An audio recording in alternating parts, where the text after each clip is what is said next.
பெருமானுக்கு வணக்கம். மதுரைக்கு வணக்கம். மதுரை மக்களுக்கு வணக்கம்.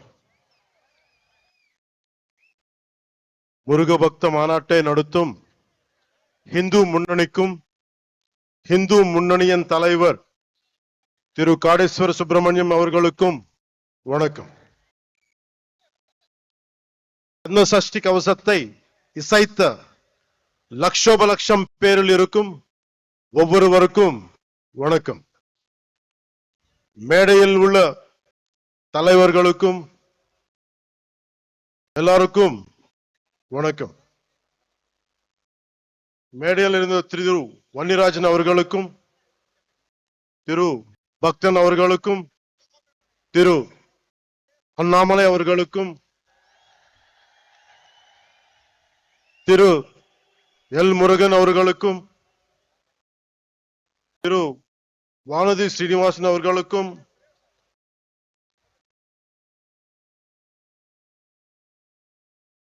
முன்னாள் ஆளுநர் மேதகு தமிழிசை அவர்களுக்கும் வணக்கம்.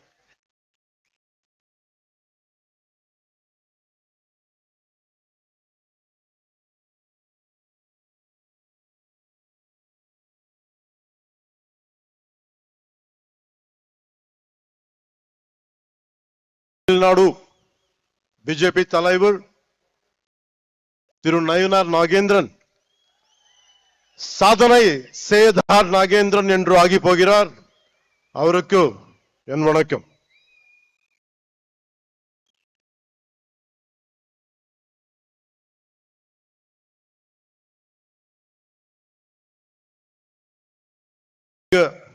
கூடியிருக்கும் சன்னியாசிகள், குருமார்கள், மதாதிபதிகள், ஜீயர்கள் அனைவரையும் எவது திறம் தொல்த்தி தலை வணங்குகிறேன்.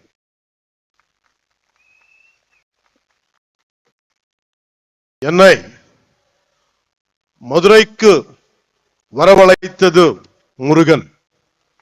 அந்த வெற்றிவேல் முருகனுக்கு என்னை வளர்த்தது முருகன்.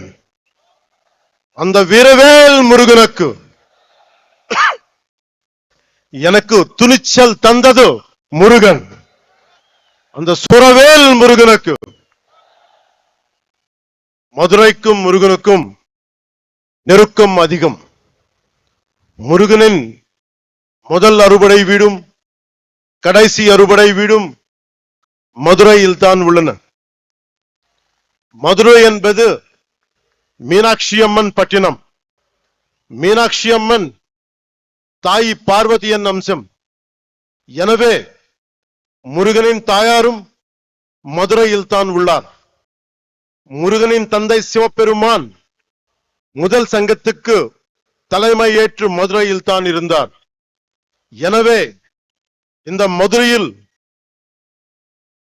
தாயமே இருக்கிறார், தந்தியம் இருக்கிறார், மகனும் இருக்கிறார். அப்படின்னா மதுரை மக்கள் எத்தனை புண்ணியம் பண்ணி இருக்க வேண்டும். அந்த புண்ணியத்தின் விளைவாக பசும்பொன் முத்துராமலிங்க தேவர் அவதரித்தார். தென் தமிழ்நாட்டின் மாபெரும் தலைவர் பசும்பொன் முத்துராமலிங்க தேவர் முருகனின் அவதாரமாக கருதப்படுகிறார். அவர் சிலைக்கு அருகே மயிலும் வைக்கப்பட்ட உள்ளது. தேவர் மூலம் மனித உறவில் முருகன் வாழ்ந்தார். அந்த பசும்பொன் முத்துராமலிங்க தேவரை தாழ் பணிந்து வணங்குகிறேன்.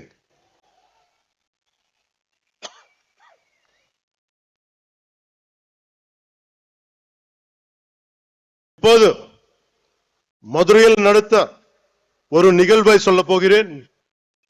இன்று மீனாட்சி அம்மன் கோயிலுக்கு போறோம், அருளை பெருக்கிறோம், குங்குமம் பெருக்கிறோம், பிரசாதம் கிடைக்கிறது. ஆனால் இந்த தலைமுறைக்கு தெரியாத ஒரு விஷயத்தை சொல்ல போகிறேன். ஒரு காலத்தில் மதுரையே இருண்டு கிடந்தது. நமக்கு ஒளி கொடுக்கும் மீனாட்சி அம்மன் கோயிலில் ஒளி இல்லை. நமக்கு சிந்தூர் கொடுக்கும் மீனாட்சி அம்மன் கோயிலில் சிந்தூர் கொடுக்க ஆள் இல்லை. எந்த ஒளிப்பாடும் இல்லை.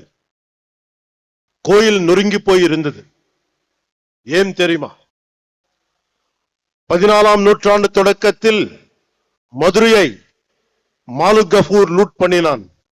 அதன் பிறகு 60 வருஷங்களுக்கு மீனாட்சி அம்மன் கோவிலில் விளக்கு இல்லை. மீனாட்சி அம்மன் கோயில் மூடப்பட்டிருந்தது. அது மதுரையின் இருண்ட காலம். 14ஆம் நூற்றாண்டின் முடிவில் மதுரையில் மீண்டும் ஒளி பிரிந்தது. அந்த ஒளி விளக்கை ஏற்றி வைத்தார் விஜயநகர இளவரசர் குமார கம்பனன். இதுல இருந்து என்ன தெரிந்தது? நமது நாட்டு நம்பிக்கைக்கு அழிவில்லை. அதுவும் யாராலும் அழிக்க முடியாது. நமது கலாச்சாரம் ரொம்ப ஆழமானது. நம்மை அசைக்க யாராலும் முடியாது. கன்னியாகுமரியில் இருந்து